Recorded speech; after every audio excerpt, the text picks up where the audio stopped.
And welcome back to Atreyu News. Breaking. Judge rules on Trump's new immigration executive order, and it's bad.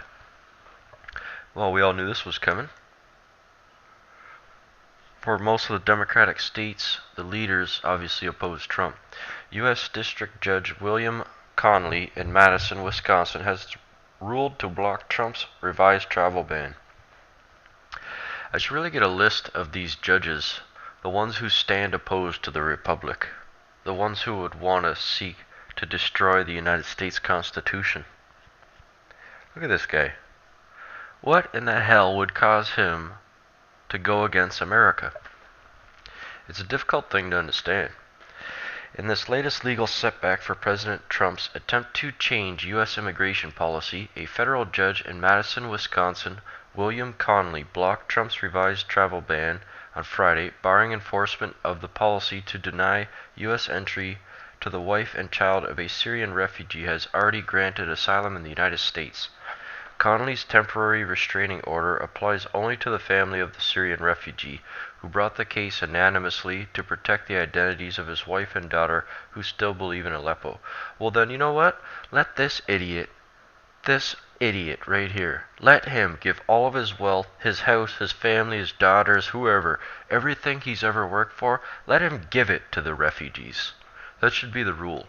If you stand opposed to the democratic rule, to the elected president, to the republic for which it stands, to the Constitution, the most powerful document ever forged in the history of mankind, you stand against that, you forfeit all your wealth and power immediately.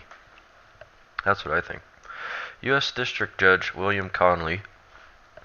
The ruling represents the first of several challenges brought against Trump's newly amended executive order issued on March 6 and due to go into effect on March 16th to draw a court ruling in opposition to its enforcement.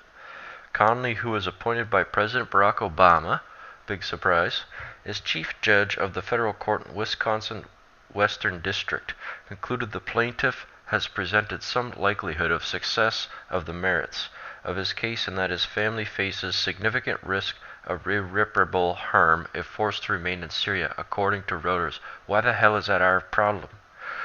Like I just reported, there's 20 million people starving in the damn street across the world. We cannot afford to absorb everybody and save everybody's life. The court appreciates that there may be important differences between the original executive order and the revised executive order, Conley wrote in his decision. As the order applies to the plaintiff here, however, the court finds his claims have at least some chance of prevailing for the reason articulated by the other courts. The plaintiff, a Sunni Muslim, fled Syria to the United... Where's all the Christians at? Let the Christians in. At least we have a similar ideology. People don't realize that Islam is a regressive ideology. And not only that, it's a political system. It tells you how to eat, how to dress, what to do, how to pray, what to like, and the list goes on and on. What the women could do, what the women should wear, what the women should think, what the women should say, which is basically nothing. It's a complete political ideology, all the way from a religious to a living to a economic to a political standpoint. It's a completely different ideology than Western civilization, which why it represents an existential threat. The plaintiff, to the United States 2014, escaped near certain death at the hands of military forces fighting the Syrian government in Aleppo. According to his lawsuit, he subsequently obtained asylum for his wife and their only surviving child, a daughter, and their application had cleared the security vetting process and was headed for final processing when it was halted by Trump's original travel ban on January 27th. It was not all bad news for Trump, however. In a related development on Friday, the federal judge in Seattle, who imposed a nationwide injunction on enforcement of the original travel ban, refused to request to apply that order to the revised policy, saying the lawyers from the states opposed to the measure needed to file more extensive court papers. I see what Trump has done, though. It is, in my opinion, I'm not a genius, but I think what he has done is genius. It's fascinating. So he imposes travel ban. You know, the left, they got no power. They got no power in the Senate, Congress, Supreme Court, They have no office of power. Uh, but it still works out in his favor, even though that these states oppose his ban, because number one, it brings the truth to the light about what's really happening. So Trump says we're going to do this, some people call it a ban, some people don't, whatever. So we're going to do this ban, and then after that, he talked about Sweden and the Muslim problem there. So just bringing ideas to the surface about what's really going on. People's wheels are turning in their heads again. So I'll tell you one thing. Even if this gets shot down, which I don't think it will this time, but even if it does, it doesn't matter. Trump still wins. Because if one fucking thing goes wrong, I mean one fucking thing, that's about terrorist activity or ISIS in the United States, you can guarantee the rest of the Western civilization will get behind Trump. America in particular. So I'm not worried about it. Busted. Chuck Schumer caught lying about Planned Parenthood. Senator Chuck Schumer is urging Dems to oppose the American Health Care Act by spreading false report that Planned Parenthood has provided millions of women with mammograms. As it turns out, this is a complete lie. No surprise. Planned Parenthood does not provide mammograms at all. They simply refer them. According to Live Action, Planned Parenthood does 0 mammograms, perform less than 2% of women's cancer screenings in the U.S., and offers little to zilch parental care, or prenatal care, sorry. And the lies just keep on coming. You think the Dems would actually learn and start telling the truth. But they are so far gone. Like, you look at some of these people, like, look at this guy's eyes.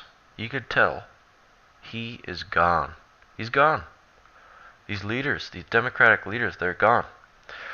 Trump Care blocks access to Planned Parenthood and care that reaches people that have harder time accessing care, like people of color, of course they put that the first, rural communities, LGBTQ communities, people who with low incomes, and young people. Well, it sounds to me that they described the army of undesirables that I was talking about. We are the deplorables, they are the undesirables. We have power and money, they have neither. We have wit and intellect, they have neither. We have wisdom, they don't have it. So it's, Trump Care cuts PPFA funds, hurting millions of women who turn their mammograms, maternity care, cancer screenings, and more. Tell me one thing. In God's eyes, and we're talking about God here, these people can't believe in God, because if they did, you kill your kids. How does that look to the divine creator? That is not very good. And when the Western civilization started going into a decline, guess when it happened? Right when people started killing their kids. People think this is a physical war fought on the physical plane, when in reality, it's like an iceberg. The physical plane is just the tip of what is. There's a spiritual battle taking place here. The light versus the dark. Breaking. Update on arrest of White House intruder. According to reports, an intruder has just been arrested at the White House, like I was saying before. However, Fox News is now reporting the intruder never made it inside.